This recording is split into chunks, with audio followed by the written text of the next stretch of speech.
entre Israël ainsi que l'intercession, les nations, et on a à cœur de former des disciples et de préparer le retour du Seigneur. Ça, c'est le ministère principalement de Florence.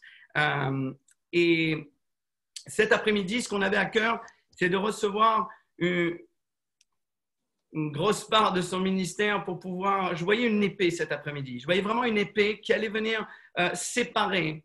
On rencontre beaucoup de difficultés bien souvent avec notre identité et avec les forteresses de pensée. Et cet après-midi, on voulait accueillir ce ministère pour ce qu'elle nous a apporté. On dispose nos cœurs pendant la louange, si vous voulez bien. Wilfried et Lydie, qui sont avec nous sur Toulon, vont apporter une petite part de louange. Pendant ce temps de louange, juste que vos cœurs puissent être disposés. Et j'aimerais dire pour la communauté, en tout cas, s'il y a des manifestations, si vous avez des choses qui viennent, laissez venir. C'est un petit peu le but cet après-midi aussi. On n'a rien à prouver, on n'a rien à cacher. Si vous vous sentez mal à l'aise, l'avantage avec Zoom, c'est que vous pouvez couper la vidéo, mais vivez ce que vous avez à vivre, s'il vous plaît. Vraiment, vivez ce moment. On est là pour être de plus en plus libre. On est là pour être de plus en plus disposé à recevoir la parole de Dieu. Alors, Père, nous prions ensemble et nous nous mettons comme un seul corps. Je prie pour chacune des maisons dans laquelle les personnes se sont connectées. Je prie pour que tu puisses préparer le cœur de chacun. Merci pour le ministère des anges qui a été mandaté sur toutes ces maisons cet après-midi. Merci pour le ministère de la parole. On veut bénir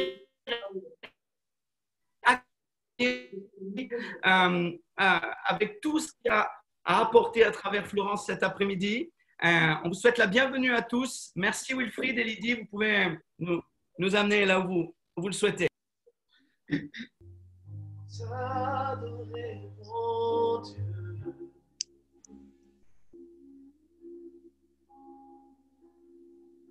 Nous voulons t'adorer.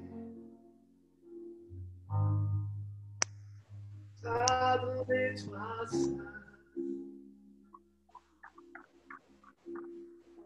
Nous élevons nos voix pour toi, mon roi. Nous élevons nos voix pour toi, mon roi. À toi l'adoration, l'honneur et la louange de nos cœurs. Nous nous approchons de toi. Nous nous approchons de ton trône. Nous nous approchons de toi. Pour contempler ta gloire. Nos cœurs sont mis sur l'autel. Reçois le parfum de nos cœurs. Nos cœurs déposés sur l'autel. Reçois le parfum de nos cœurs. C'est pour toi que nous chantons. C'est pour toi que nous vivons. Reçois l'adoration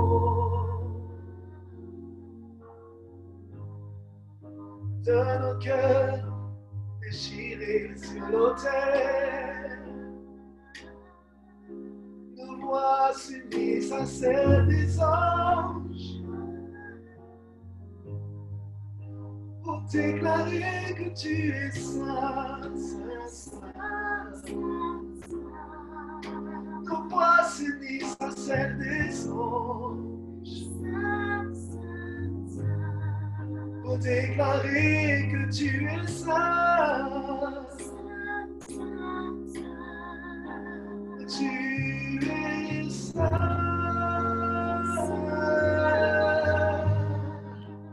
Tu es saint.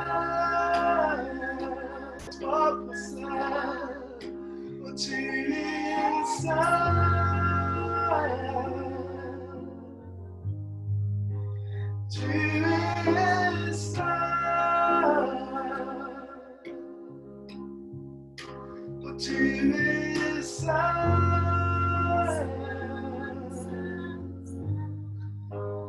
Oh, tu es saint. Oh, tu es saint.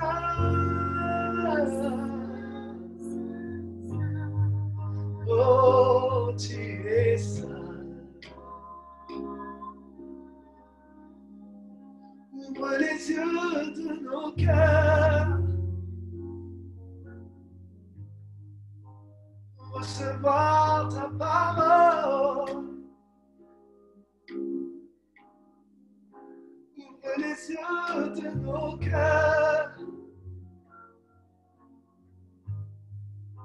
pour recevoir ta parole, Dieu. Oh,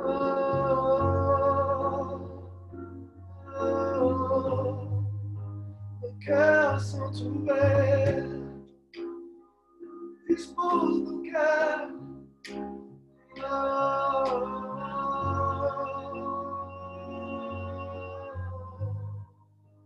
Nos cœurs sont ouverts.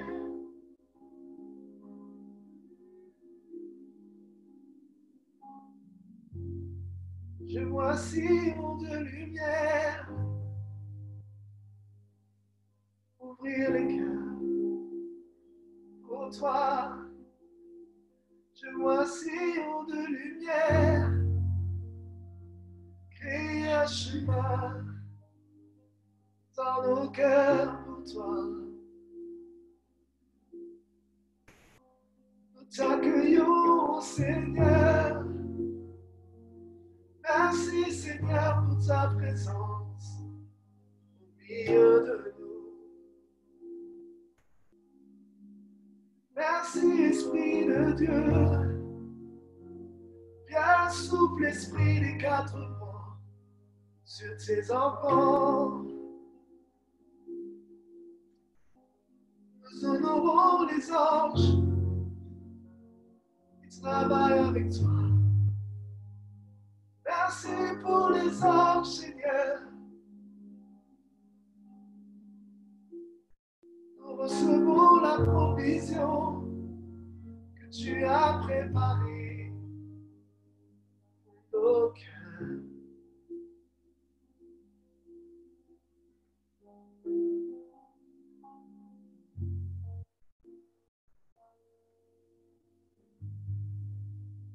Pour nos cœurs.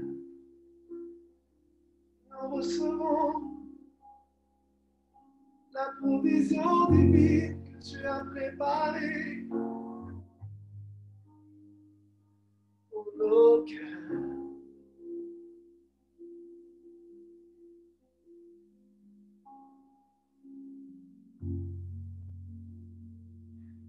Oh,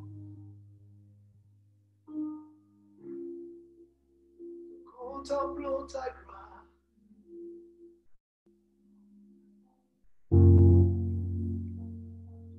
Contemplons ta gloire, oh Seigneur. Tu es magnifique, majestueux au milieu de nous. Nous contemplons ta gloire. Merci pour ton amour, ta présence au milieu de nous.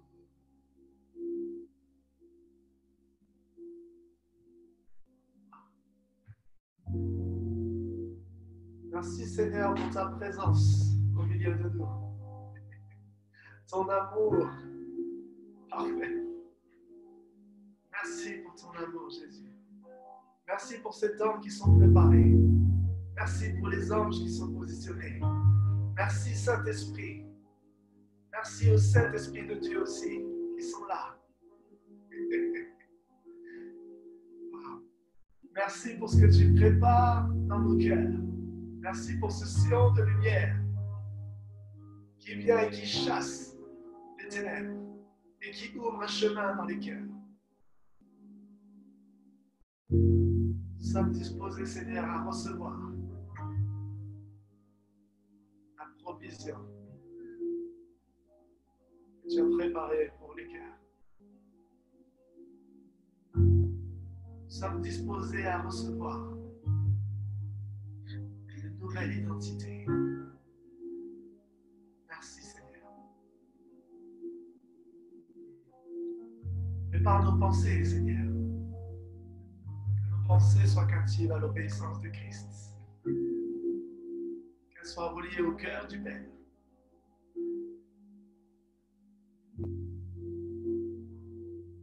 À toi toute la gloire, Jésus. À toi toute la gloire.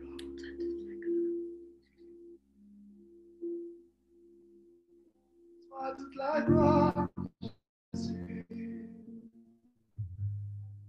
À toi toute la gloire.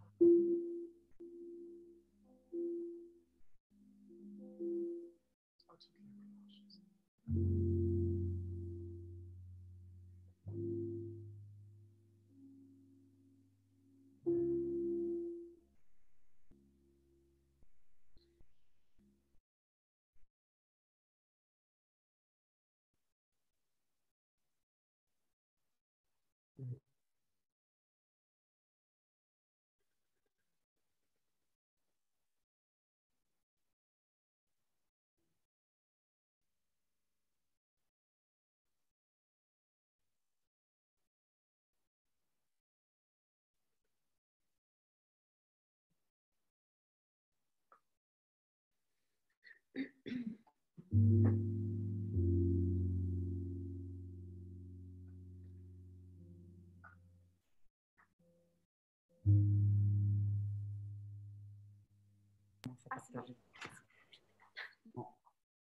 On reste juste dans cette atmosphère. Merci Wilfried, merci Didier.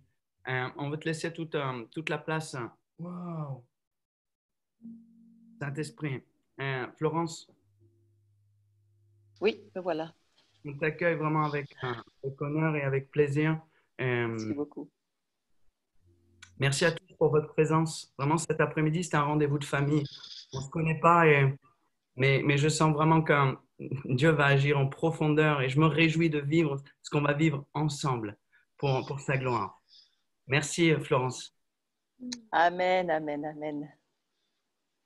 C'est une grande joie d'être ensemble. Je pense que j'ai plus besoin d'oreillettes. C'est une grande joie de pouvoir adorer Dieu comme ça. Et surtout, c'est un moment incroyable parce que les deux villes à la tête d'un arsenal lourd, à la fois Saint-Étienne et à la fois Toulon, qui adorent Dieu, je crois qu'il y a quelque chose qui se passe dans le monde spirituel, c'est sûr. Dans cette saison, on est vraiment en train de monter. Et j'ai vu que étaient branchés cet après-midi beaucoup de ceux qui étaient déjà là ce matin. On ne se quitte plus. C'est dans ce temps de confinement un appel de Dieu qui nous attire et qui nous presse de continuer à vivre ensemble l'adoration, l'enseignement, l'instruction, la préparation, la délivrance, la guérison. Il y a une accélération incroyable qui se fait. Bien, je veux vraiment vous remercier, Christopher, Marine et puis toute l'équipe de Champ. Merci pour votre invitation. Moi, je suis ravie de me retrouver connectée à Toulon. J'aime beaucoup Toulon. On est déjà allé faire une journée prophétique il y a, moi, je ne sais pas, 2 ans, aux Assemblées du Réveil. Et c'est une ville que j'ai appris à aimer et à serrer contre mon cœur. Donc, je vous serre contre mon cœur, moi et toute ma maison. Merci pour cette opportunité aussi de partager la parole. Moi, je suis un enseignant, donc j'aime bien avoir du temps pour enseigner. Alors, installez-vous confortablement dans vos fauteuils. J'ai vu d'ailleurs que la plupart, vous étiez très bien installés. Et on va démarrer sur quelques pensées bibliques importantes. J'ai fini par me rendre compte depuis des années que le peuple de Dieu a vraiment besoin de comprendre comment non seulement fonctionne son identité réelle, mais comment se battre, savoir se battre pour garder tous les territoires que petit à petit on apprend à conquérir. Hein. On est sauvé une fois pour toutes, la justification, le salut, ok, on donne sa vie à Jésus, on est sauvé, mais c'est juste le début d'une grande aventure. Et la responsabilité du chrétien, c'est vraiment de s'atteler à grandir, à travailler pour grandir. Grandir, le chemin de la maturité, c'est un chemin qui demande toute une vie. Et je crois que cet après-midi, ça en fait partie. C'est un moment où on va faire des pas de croissance et ça va être une très bonne chose pour nous. On a ce temps de se préparer entre Pâques et Pentecôte. On a tous bien réalisé que ce temps du coronavirus-là, un temps difficile, un temps qui lève beaucoup d'anxiété, beaucoup de peur, beaucoup de choses qui, peut-être on ne savait même pas que c'était en nous. Donc ça, évidemment, on va aussi s'en occuper, c'est important. Mais ça t'en fera beaucoup dans les pensées. Et si on ne comprend pas comment ça fonctionne, alors c'est dommage parce qu'on perd vraiment de l'efficacité dans notre vie chrétienne. Alors, je vais essayer d'aller là-dessus cet après-midi. C'était en tous les cas quelque chose que j'avais envie de vous amener. Moi, j'appelle ça le champ de bataille des pensées. Vous pouvez appeler ça la guerre civile entre les deux oreilles, c'est la même chose. Vous pouvez appeler ça la guerre des pensées, le combat des pensées. C'est tout la même chose. Mais je vais aller sur ce proverbe qui nous dit, là où va la pensée, l'homme suit. Alors, nos pensées nous dirigent, bien entendu, elles nous tracent le cours de notre vie et en nous indiquant certaines directions jusqu'à, je vais plus loin que ça, en déterminer la destination. C'est-à-dire que ce que nous pensons détermine notre vie. Je pense qu'il y en a un qui est très au courant de cela, c'est le diable. Mais Dieu, lui, nous explique dans sa parole tout ce dont on a besoin pour déjà gagner la victoire. On n'a pas à se battre pour la victoire. La victoire, on l'a déjà. On a juste à marcher dans la victoire. Alors Wilfried, quand il a chanté tout à l'heure, tu nous traces un chemin, on est sur ce chemin, on marche sur ce chemin. Oui, c'est ça, on marche sur ce chemin. Et nous allons de victoire en victoire, et il me semble. Alors, on va aller sur Proverbe 23, chapitre 23, au verset 7. Ça va apparaître sur votre écran. Et j'ai trouvé intéressant, vraiment, c'est quelques définitions. J'en ai mis quelques-unes, il y en a beaucoup d'autres, mais voilà, 3 essentielles qui nous disent ceci. Car il est comme les pensées de son âme. On parle de l'homme, bien sûr, de l'homme et de la femme. Alors, vraiment, l'homme, il est comme les pensées de son... Le verset continue en disant, mais son cœur n'est pas... Il est comme les pensées de son... Notre traduction qui dit, la traduction d'Arby, car comme il a pensé dans son âme, tel il est. Ça dit la même chose, mais d'une autre manière. Et puis, une autre version Serval, je trouve intéressante aussi de la partager, car il cache sa pensée au fond de son âme. Et il te dira bien, mange et bois, mais son cœur n'est point avec toi. La version Martin, je l'ai pas mis sur l'écran, mais dit aussi, car selon qu'il a pensé en son âme, tel il est. Ah, c'est très intéressant. Hein, on a une façon d'être, la traduction hébraïque, ça veut dire c'est sa façon d'être. Hein, il pense, l'homme pense dans son âme, mais bien souvent, son cœur n'est pas du tout avec ce qu'il pense. Et c'est ce qu'on appelle une arrière-pensée. Donc, les pensées sont puissantes et si nos pensées ont un effet sur ce que nous devenons, sur ce que nous sommes, alors notre priorité, ça va être quoi? Ça va être d'avoir des bonnes pensées, des pensées vraies, des pensées justes. Parce que si on n'a pas ces pensées vraies, ces pensées justes, on va arriver pas du tout à la bonne destination. On va ouvrir si on passe trop de pensées, des mauvaises informations, moi je vais dire ça comme ça, des mauvaises ondes. On en entend beaucoup en ce moment. C'est une vraie guerre des pensées dans laquelle nous sommes. Mais si nous allons trop à écouter toutes ces pensées, on va arriver à la destination où ces pensées veulent nous amener. Vous voyez très bien ce que je veux dire, parce qu'il y a une vraie guerre avec ce coronavirus entre ceux qui nous pressent, mais aussi le diable qui veut faire peur, qui veut mettre tous les obstacles qu'il peut vouloir mettre pour que nous n'arrivions jamais à destination. Et lui, son travail, c'est de faire que tu n'arrives jamais à destination, que tu ne rentres jamais dans le pays des promesses que Dieu te donne. Et il y a ce temps entre Pâques et Pentecôte, un avertissement de Dieu qui nous dit, mais occupez-vous, prenez du temps pour ça, prenez du temps pour venir à mes pieds, écoutez-moi, prenez du temps pour penser juste. Et on est vraiment dans un choix assez lourd hein, dans ce temps actuel. Vous êtes ce que vous pensez. C'est une énormité que je vous sors. N'empêche que c'est la réalité. Vous êtes ce que vous pensez. Donc, il y a vraiment un besoin vital de comprendre cela. Et c'est fondamentalement important d'avoir des pensées en accord avec la parole de Dieu.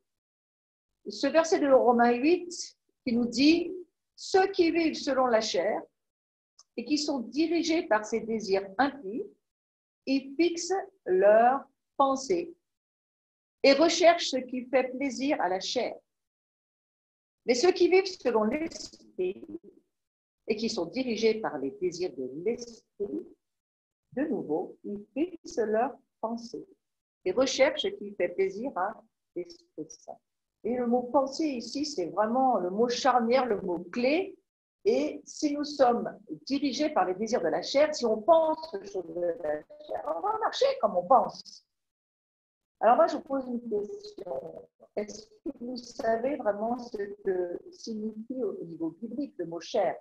Est-ce que vous savez ce que signifie au niveau biblique le mot esprit? Qu'est-ce que ça veut dire marcher par là aujourd'hui? J'ai vraiment pas le temps d'aborder cela, mais en 3 mots pour que vous compreniez bien ce que je suis en train de vous dire, la Bible nous dit la chair est chair, elle ne vaut rien. Donc, ce n'est pas avec la chair qu'il faut marcher. Il faut apprendre à se laisser diriger par l'Esprit Saint. Et c'est cet apprentissage de la marche de l'Esprit Saint qui va nous permettre de, à la fois, grandir, mûrir. Et je crois que cette période, c'est bien à cela que nous sommes appelés par Dieu. On est sauvés pour beaucoup. Si vous n'êtes pas sauvé, vous écoutez cet après-midi cet enseignement, s'il vous plaît, moi vraiment, je prie pour vous, rencontrez Jésus. C'est extrêmement important d'être sauvé et de savoir que il y a vraiment un endroit qui s'appelle la présence de Dieu où on peut vivre notre salut. Ça, c'est extrêmement important. Et ça, c'est l'essentiel, bien sûr, mais c'est juste le début de l'histoire. Nous ne sommes pas appelés à être sauvés seulement. Nous ne sommes pas appelés simplement à être à Pâques. Nous sommes appelés à aller jusqu'à Pentecôte, donc à la fois sortir de notre Égypte. Nous sortons de l'Égypte parce que quelque part, bien oui, c'est hors de la vieille nature que nous étions pour que nous puissions monter à Pentecôte, c'est-à-dire aller au moment où, parce que nous sommes nés à nouveau, parce que Jésus remplit notre vie, alors maintenant nous allons pouvoir vivre par la puissance du Saint-Esprit. Et c'est ce que Jésus dira dans Actes chapitre 1, verset 8. Vous recevrez une puissance, attendez-la, ne faites rien sans cette puissance-là, sans quoi ça ne va pas pouvoir se faire. Grandissons. Il est extrêmement important de comprendre que la vie chrétienne, ce n'est pas seulement d'avoir un salut pour être sauvé et attendre le retour du Messie. Non, c'est de comprendre que Dieu nous forme à la bataille, nous forge. Moi, je suis assis sur une forge à Saint-Étienne, donc c'est un mot que j'aime beaucoup. Dieu forge son épée, sa parole prophétique que nous sommes. Il forge ses armes que nous sommes ses armes. Et quelque part, il est intéressé que ces armes soient bien forgées comme lui le désire, à maturité. Donc voilà, je ne peux pas trop, c'est pas mon sujet, mais comprenez bien qu'il est important que nous marchions par l'esprit et pas par la chair. Et pour cela, il va falloir que nous fixions nos pensées sur les choses de l'esprit. Certaines situations de nos vies sont dans le chaos, pour avoir passé des années à entretenir des mauvaises pensées. Et peut-être qu'aujourd'hui, un certain nombre d'entre nous pensent un peu trop négatif, pensent un peu trop tout ce qu'on entend, les médias, peut-être même parfois les amis, parfois beaucoup d'heures sur les téléphones. Alors Dieu merci, il y a des tas de Zoom, on peut s'accrocher, se connecter, le mot est meilleur. Et moi, je fais ce travail parce que très sincèrement, au bout d'une demi-heure d'écouter les informations, j'en peux plus. Moi, quelque part, ça dérange toute ma pensée, même prophétique. Et j'ai besoin, je bénis Dieu pour les Zooms et les après-midi comme aujourd'hui, on est presque en train de boire le thé ensemble et de se dire, bon, on se parle des choses de Dieu et on entretient des bonnes pensées. Ça, c'est formidable. C'est, je crois, ce à quoi Dieu nous appelle de faire pendant cette fin du confinement Et même s'il y a une reprise demain, vous savez très bien que ça va se faire petit à petit. Donc voilà, je vous donne ce conseil. Vous êtes ce que vous pensez. Et il est indispensable pour le croyant, les croyants que nous sommes, d'entretenir de bonnes pensées. Très souvent, nous réussissons dans la vie. Pourquoi? Parce qu'on vient d'avoir un encouragement. On vient d'avoir une personne qui nous dit quelque chose mais vraiment d'encourageant, une parole seulement qui relève toute votre journée. Que le diable a essayé de pourrir du reste, parce que c'est son travail aussi de le faire. Mais parfois, une parole va relever la journée pourrie qu'on vient de traverser. Et moi, j'ai des personnes qui m'ont vraiment encouragée tous ces jours, simplement pour me dire un encouragement. Alors, devenons des encouragements les uns pour les autres. C'est une manière d'entretenir des bonnes pensées. Quand nous croyons et que nous pensons capables de faire quelque chose, nous nous sentons, nous croyons, nous savons que nous sommes capables de faire quelque chose, alors il y a quelque chose en nous qui va immédiatement se mettre en marche et on sait qu'on va y arriver. Parce que ça a un lien entre le fait de croire et puis de faire. Nous pensons être capables de le faire, nous allons le faire. La même chose pour la manière dont on se perçoit. Si on se perçoit comme des nuls, on va très vite le devenir. Si on se perçoit comme des gens, peut-être qui ont des difficultés, mais voilà, on se dit, avec Dieu, je vais y arriver, je vais être capable de faire quelque chose, je vais pouvoir activer les dons que Dieu m'a donnés, je vais pouvoir donner une parole parce que je vais croire que c'est Dieu qui me la donne. Alors, frères et sœurs, là, oui, ça devient tout à fait possible. Il nous est possible de choisir et d'orienter nos pensées. Très important. Oh, ça paraît tout simple de dire ça, mais on a le choix de savoir ce qu'on veut penser. Le nombre de gens qui vous disent « Oh, mais en fait, je ne voulais pas vraiment dire ça. Non, mais je m'excuse, mais je ne pensais pas du tout ce que je viens de te dire. » Nous avons le choix d'orienter notre pensée. Et ce texte de Deutéronome que je trouve intéressant, j'en prends aujourd'hui à témoin contre vous, le ciel et la terre. J'ai mis devant toi la vie et la mort. C'est quand même une parole très lourde que nous dit le Seigneur dans sa parole, la bénédiction et la malédiction. Choisis la vie afin que tu vives, toi et ta postérité. Quelque part, qu'est-ce que Dieu est en train de nous dire? Je te donne le choix. Je ne suis pas en train de diriger toute ta vie comme un robot. Je ne t'oblige pas à faire toutes les choses que toi, tu pourrais peut-être penser que je t'oblige à faire. Non, tu as le choix de penser et de choisir.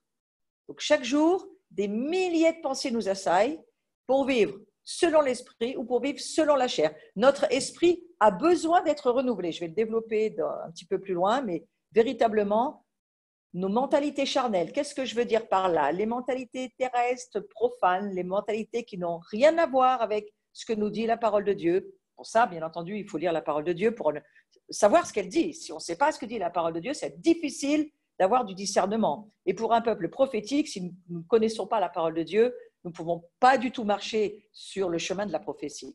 Donc la parole de Dieu, c'est le fondement de ce dont nous avons besoin, bien entendu.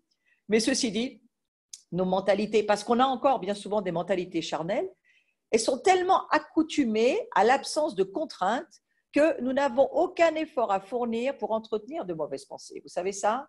Oh, mais les mauvaises pensées, ça vient bien plus facilement que les bonnes pensées, vous n'avez pas remarqué.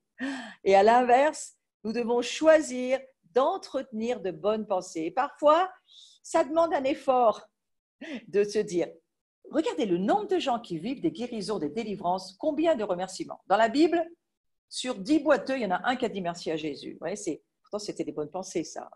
Alors, il faut vraiment y réfléchir. C'est à nous de faire ce travail, de faire l'effort, ça demande un effort, de bien penser. Et après avoir décidé de cultiver un état d'esprit selon Dieu, il nous faut encore choisir de continuer de choisir les bonnes pensées. Choisissez de continuer à choisir, de penser correctement. Toute notre vie chrétienne, c'est une affaire de choix.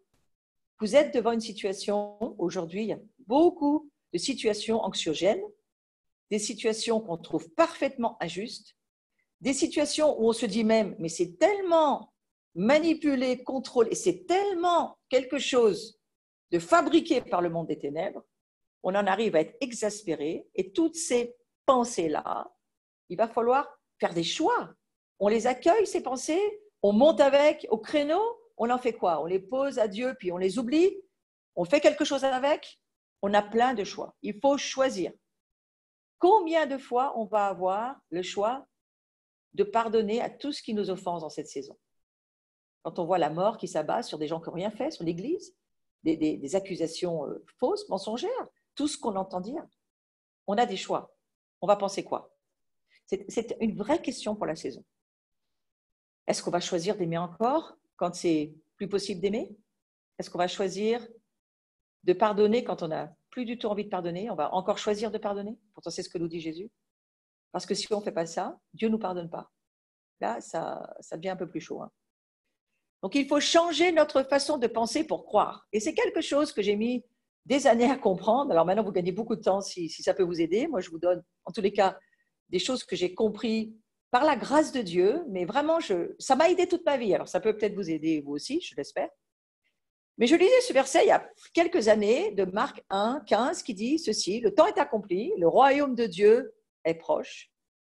Repentez-vous et croyez à la bonne nouvelle. » Et tout à coup, je pense que c'est une grâce de l'Esprit Saint, je me suis dit, on ne peut pas croire sans se repentir. C'est d'abord, repentez-vous. Et c'est après, croyez. Et tout à coup, j'ai compris que le métanoïa, c'est-à-dire cette faculté que Dieu nous donne de changer nos pensées, c'est à nous de le faire. Ce n'est pas une imposition des mains ou une prière qui va le faire. C'est à nous de le faire. Décider de changer nos pensées. Et alors que nous décidons de réorienter nos pensées, ça c'est tout le verset de Romains 12, on va le lire dans 2 minutes, mais je vous en parle dès maintenant, c'est cette manière de réorienter nos pensées, donc de changer nos opinions. Pour moi, se repentir, c'est change tes opinions, change tes idées charnelles pour des pensées spirituelles. Et je reviens au tout début, nous ne devons pas penser d'une manière charnelle, mais d'une manière spirituelle. Et pour cela, il faut se repentir de la façon dont on pense, pour qu'on puisse croire. Pensez à ça. Quand Jean-Baptiste est venu pour annoncer la fin de la dispensation de l'Ancien Testament, pour venir dans la nouvelle dispensation, où il allait, lui, avoir à baptiser Jésus, chose qu'il ne voulait vraiment pas faire. Il a dit, mais ce n'est pas à moi de faire ce boulot. Il n'a pas besoin de baptême, Jésus, il n'a jamais péché. Jésus lui a dit, Jean-Baptiste, voilà, tu as parlé de la repentance, mais il faut peut-être que ça commence par toi. En gros, ça voulait dire, fais ce que je te dis. Fais pas ce que tu as pensé qu'il fallait penser. Rien que ça, déjà, ça nous montre une leçon. Et en fait, Jean-Baptiste a fait comprendre quelque chose à son peuple. Il dit, repentez-vous, mais ce n'est pas forcément la façon dont vous le comprenez, vous, vraiment, que Jean-Baptiste voulait dire les choses. Ce que Jean-Baptiste voulait dire, c'était, si tu veux accéder à la dimension du royaume de Dieu, il faut passer de ta position d'esclave à ta position de roi sacrificateur, à ta position de, on va aller déjà premier niveau, enfant de Dieu. Si tu te perçois comme un enfant de Dieu, tu seras un enfant de Dieu. Si tu te perçois comme un esclave qui essaye d'avoir de la liberté, tu n'y arriveras pas. Il faut se repentir, pas seulement d'eau, mais d'esprit saint. Il faut que l'Esprit Saint vienne en nous et qu'il nous aide à nous révéler la parole de Dieu et que nous, notre travail, c'est de changer, de réorienter toutes nos pensées. Vous imaginez que Dieu allait fonctionner avec un peuple qui avait une mentalité d'esclave, une mentalité d'indigent, de pauvres pécheurs pardonnés, instruits. Ça, c'est un petit peu, je crois, quelque chose qui lasse peut-être Dieu au bout d'un moment donné et où le Seigneur voudrait tellement nous dire, mais si tu savais qui tu es, si tu comprenais qui est déjà mon fils, le Messie, dont toi tu fais totalement partie puisque tu es son corps, si tu savais vraiment quelle était ton identité, tu pourrais vraiment peut-être m'adorer autrement et me remercier autrement. Et pour cela, il faut changer de mentalité. Et nos vieilles mentalités, nos vieilles façons de voir les choses, je dis vieilles parce qu'on peut, vous savez, on peut avoir 10, 20, 30, 40, 60 ans de vie chrétienne, mais peut-être même quelques années, et déjà avoir des forteresses intérieures très compliquées qui se sont levées, j'en parlerai plus tard, parce que ben voilà, elles sont là.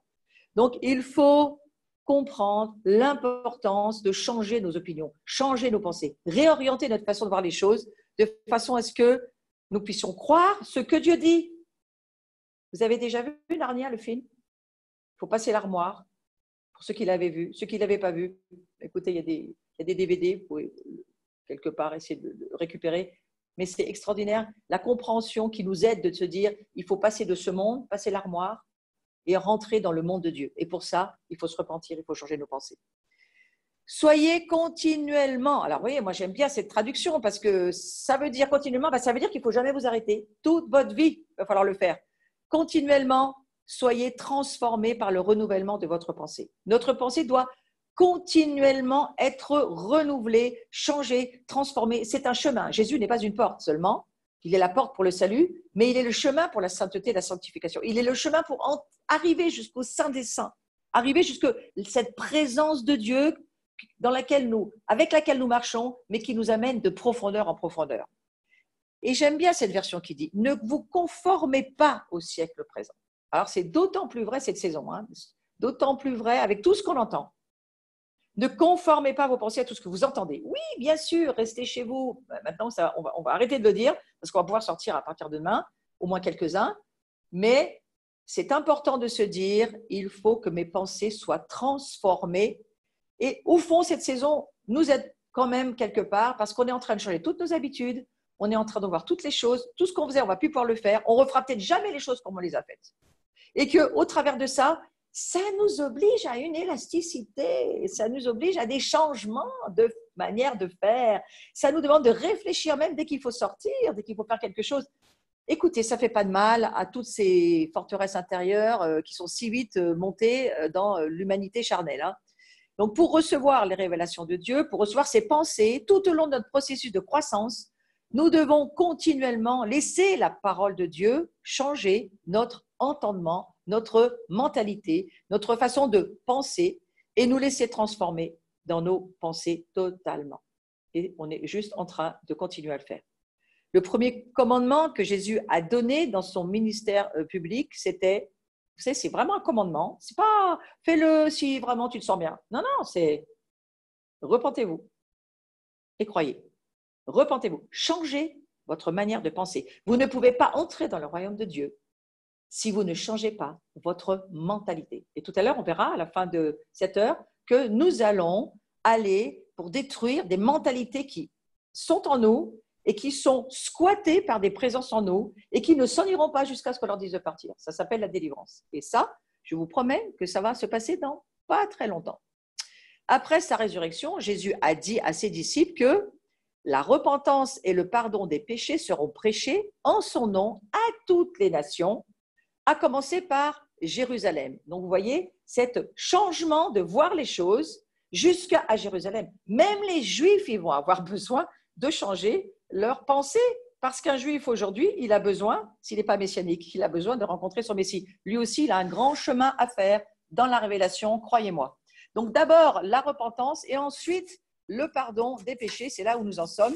La vérité qui dit que nos péchés sont pardonnés ne peut être reçue par un cerveau. C'est impossible, et encore moins par une âme. Ni votre cerveau, ni votre âme ne peut entendre cette parole, que tes péchés soient pardonnés. C'est impossible. Pour cela, il nous faut croire en Dieu et au travers du fait que nous allons renouveler nos pensées en disant « Dieu existe, j'accepte, je change mes pensées, j'ai un créateur, il est venu pour moi, avec ces pensées-là, alors la révélation va pouvoir venir. » C'est très important de le comprendre pour pouvoir avancer. 1 Corinthiens 2, chapitre 14 à 15, j'aimerais quand même rester dessus un petit moment. L'homme naturel n'accepte pas les choses. Alors, les choses, c'est du français, mais le vrai mot, c'est penser. N'accepte pas les pensées de l'Esprit de Dieu, car les pensées de Dieu sont une folie pour lui. Il ne peut les connaître parce que c'est spirituellement qu'on en juge. Et l'homme spirituel, au contraire, juge de tout et il n'est lui-même jugé par personne. Quelque part, vous n'avez aucun droit de juger un homme par la chair, c'est-à-dire votre âme qui donne ses opinions. Moi, je pense que lui, il est complètement débile. Ça, c'est votre âme qui parle de quelqu'un que vous n'aimez pas du tout en plus. Et vous dites, ah, mais lui, il est vraiment débile. Et en plus, j'aime pas comme il s'habille. Et en plus, je n'aime pas sa manière de parler. Ouais, ça, c'est votre âme. C'est vos opinions, c'est vos pensées. Alors que cela vous amènera à un jugement sur vous-même, parce que la Bible nous dit, celui qui juge son frère, il est déjà jugé. Par contre, si vous marchez par l'esprit et que vous avez besoin de voir un discernement sur une personne, et qu'à ce moment-là, l'Esprit de Dieu en vous dit, tu vois, cette personne, elle a telle difficulté, Tu vois, elle s'habille comme ça parce que elle vient d'un passé qui l'a amenée à être comme ça. Regarde pas trop à comme elle est habillée, mais regarde, cherche son cœur. Tu vois, cette personne, elle a vraiment du mal à exprimer de l'amour, mais regarde où elle vient et comprends et tu peux discerner. Oui, oui, elle a vraiment des difficultés à aimer les autres. Elle vit dans un rejet profond, mais je l'aime quand même. Et ça, c'est un discernement. Et ce discernement-là, ce n'est pas un jugement. C'est un discernement spirituel. Enfin, la différence entre un jugement dans la chair et un discernement spirituel. On n'a aucun droit sur le premier. Donc, ça demande d'être spirituel pour recevoir une révélation de Dieu. Et pour cela, il faut un changement de notre façon de penser. Nécessaire, je le redis, pour croire que c'est la vérité. On peut se poser la question, pourquoi les Juifs ne voient pas leur Messie? Et parce qu'il y a besoin d'un changement de pensée. Il y a besoin d'un travail profond. C'est pour ça que nous prions aussi pour tout Israël, qui véritablement, s'ils ne voient pas clair pour le moment, c'est aussi parce que Dieu les a aveuglés. Pas le diable qui les a aveuglés. Dieu, lisez Romains 11, Dieu les a aveuglés. Mais Dieu s'attend à ce qu'on prie pour eux, pour que le voile qui a été mis sur eux, au moment qui sera le bon et qui est en train d'arriver, ils puissent bientôt voir leur Messie. Et tout cela, c'est dans les mains du Seigneur. Donc, les esprits de condamnation, d'accusation, de honte, d'amertume, je prononce des mots parce que tout à l'heure, on va prier dessus. Tout ça, ça bloque la vérité. C'est pourquoi Dieu nous appelle au combat spirituel, pour que la vérité puisse être entendue. Nos péchés sont pardonnés. Donc, nos pensées se transforment en paroles. C'est important, j'en parle très vite, ce n'est pas mon sujet, mais quand même, il faut se rendre compte que il est de grande importance de choisir ses pensées porteuses de vie et d'espérance. Pourquoi? Parce qu'une pensée va faire naître une parole. Et une parole va créer les choses. C'est par la parole que de créer. Dieu a créé le monde. Ce n'est pas par la pensée. Il a parlé et les choses sont arrivées. Et nous sommes faits exactement comme lui. Donc, un combat spirituel ou une lutte cœur à cœur avec Dieu. Oui, Dieu est à l'œuvre dans votre vie, il est à l'œuvre dans ma vie, du moins si on lui permet de contrôler nos pensées. Dieu est fait équipe avec nous. Il est le meilleur programmateur au monde. Souvent, je me dis, mais quel programmateur Dieu quand même il est et comment il a une faculté de nous aider à tatouer toute sa loi, toute sa parole, toutes ses pensées, tous ses conseils dans nos cœurs. C'est quand même extraordinaire. Donc, moi, je nous conseille, reprogrammer les logiciels, détruisez les anciens messages programmés qui ne sont plus les bons du tout, parce que Dieu reprogramme. Et on est dans une saison où Dieu reprogramme. Il faut coopérer avec cette reprogrammation. Moi, je crois qu'il y a des disques durs qu'il faut vraiment mettre à la poubelle. Ils sont plus bons, ces disques durs-là. Il faut les laisser aller. Il y a d'autres logiciels, d'autres choses nouvelles qui viennent. On ne pourra pas refaire ce qu'on a fait dans le passé. Dieu ne le permettra pas. Il veut programmer lui-même la venue de son royaume, établir son église, c'est lui qui le fait. Je crois qu'il est en train de nous dire, vous avez fait beaucoup de choses, c'est bien. Je ne pense pas qu'il nous en veuille de tout ce qu'on a fait. Et en plus, tout ce qu'on a fait mal, on demande pardon. Donc, il pardonne nos péchés, on se repent. On est dans une période où on a beaucoup de repentance. Et c'est important de le faire. Pourquoi il faut se repentir? Sinon, on ne pourra pas croire Dieu. Mais ceci dit, on a besoin d'une reprogrammation totale. Et pour cela, il faut lâcher les programmes qui ne sont plus les bons. Ne lâchez pas ce combat difficile qui est un processus et qui dure toute une vie. Ne lâchez pas. Persévérez. Ça, c'est une parole aussi pour cette saison. Ne vous lassez pas. Continuez à veiller. Continuez à faire ce que vous faites. C'est extrêmement important. Les Israélites sont restés dans le désert parce qu'ils avaient une mentalité du désert. Mon frère, ma sœur, prions que nous n'ayons pas une mentalité du désert et que nous ne tournions pas en rond dans le désert jusqu'à ce que nous y mourions comme la génération d'avant. Nous, on souhaite passer ce Jourdain et aller de l'autre côté. Et je crois qu'on est dans cette saison où nous préparons et nous sommes en train de prier vraiment pour que non seulement la sacrificature passe le Jourdain comme du temps de Josué, mais que tout le peuple suive derrière. Moi, mon intérêt parce que c'est celui de Dieu, c'est que tout le monde puisse passer. Exactement comme ils sont sortis d'Égypte, le Jourdain, la même chose. Il faut que la moisson passe et que le Seigneur puisse récolter sa moisson. Et pour cela, nous nous préparons, c'est ce que nous faisons aujourd'hui. La pensée doit être renouvelée. La majorité d'entre nous méditons passivement sur ce qui nous passe par la tête, sans nous rendre compte que parfois, ce n'est même pas de Dieu ce qu'on est en train de penser. Notre ennemi, lui, il use et il abuse. C'est souvent quelque chose que je dis. Il est usant et il est abuseur. Donc, attention, il abuse notre pensée et il nous contrôle, il nous manipule dans nos pensées. C'est là où Satan travaille. Je vais y aller dans un moment pour peut-être vous l'expliquer de façon plus simple, mais c'est vraiment au travers de nos pensées que Dieu travaille. Quand il a parlé, il a dit à Ève, est-ce que Dieu a réellement dit ceci? C'est juste une pensée. Et ça a provoqué quand même la chute. Donc, c'est une pensée peut provoquer beaucoup de chutes. Il faut que nous fassions attention à cela. La pensée, la Bible nous dit, déclare que nous devons être transformés, formés au travers d'eux. Souvent, c'est comme ça que je vois la croix et la parole de Dieu. C'est une épée qui te transperce et qui transforme les choses et qui t'amène à véritablement, alors non seulement d'une nature à une autre, alors ça c'est un échange, mais une fois que tu rentres dans ta nouvelle identité, il y a un immense travail de transformation. Lorsque Paul dira « nous avançons de gloire en gloire », quelque part, ça veut dire que nous avançons de transformation en transformation. Quelqu'un qui ne vit plus de transformation, pour moi, il y a un gros souci.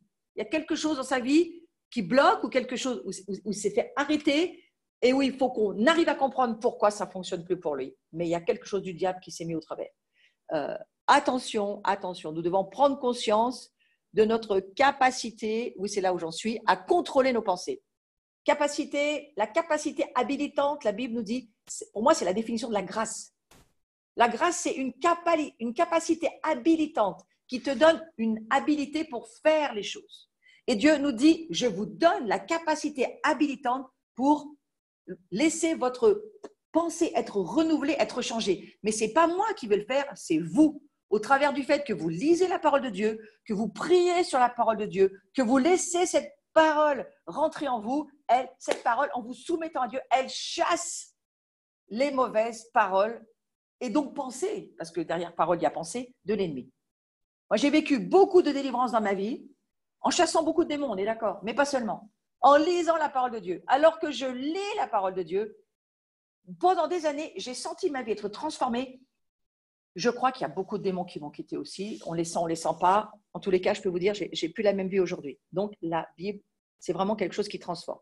Et nous devons travailler à le faire continuellement. C'est quelque chose que nous devons faire continuellement. La pensée, c'est le champ de bataille. Nous y faisons la guerre. C'est là que nous faisons la guerre. C'est là que nous tenons notre combat. À notre ennemi, à celui de Dieu, le diable, pour défendre notre vie personnelle, pour défendre notre destinée. Il y a tout un travail, il y a une lutte, il y a un corps à corps. C'est extrêmement important de se dire que nous ne luttons pas contre la chair et le sang. Nous ne luttons pas contre des hommes ou des femmes. Nous ne luttons pas contre l'humanité. Nous luttons contre des puissances invisibles, mauvaises, des trônes, des dignités, des principautés. Ça, c'est dans Éphésiens 6.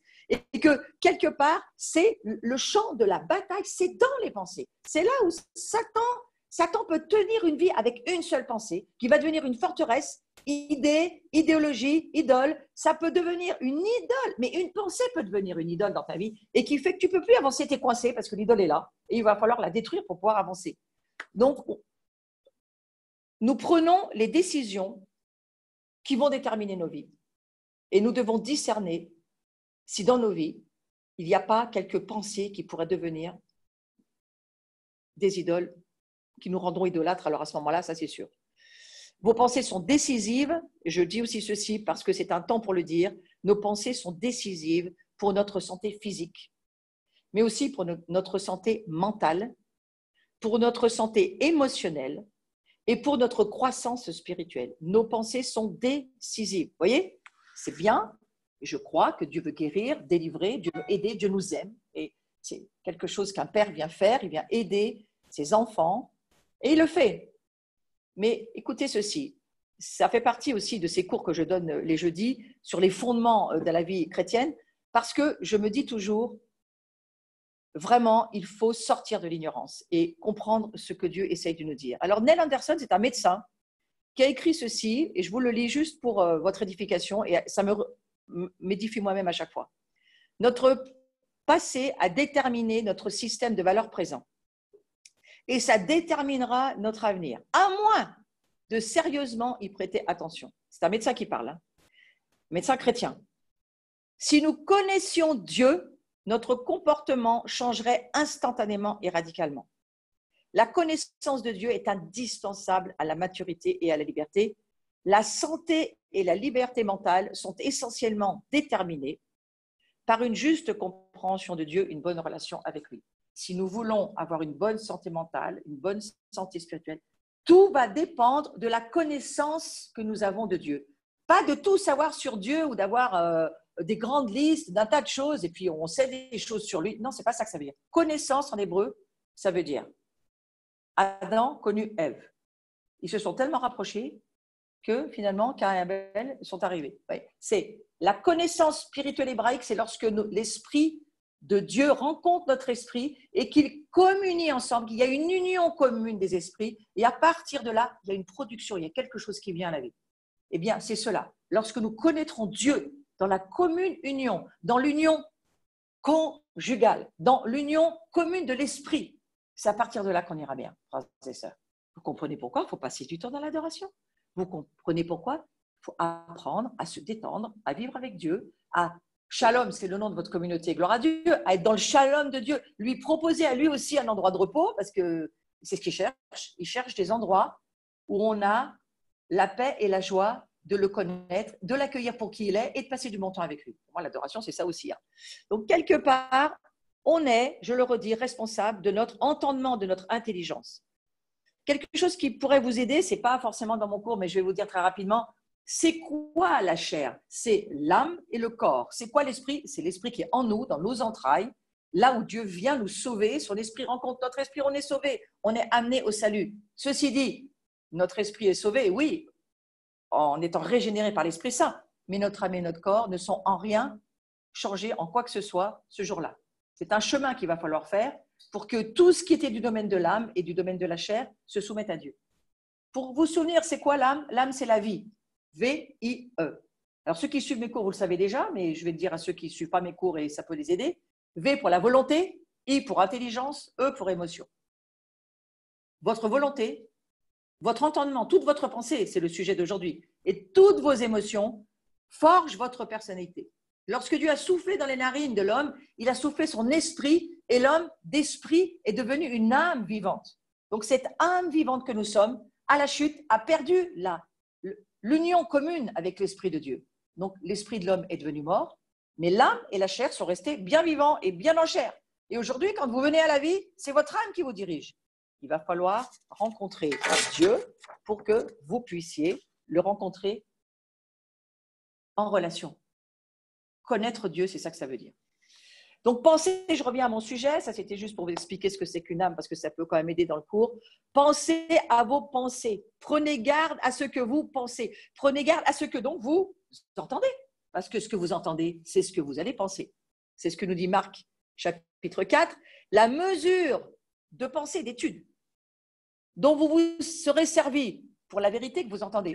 On prend toujours ce verset pour l'offrande, mais non, c'est aussi pour la parole de Dieu.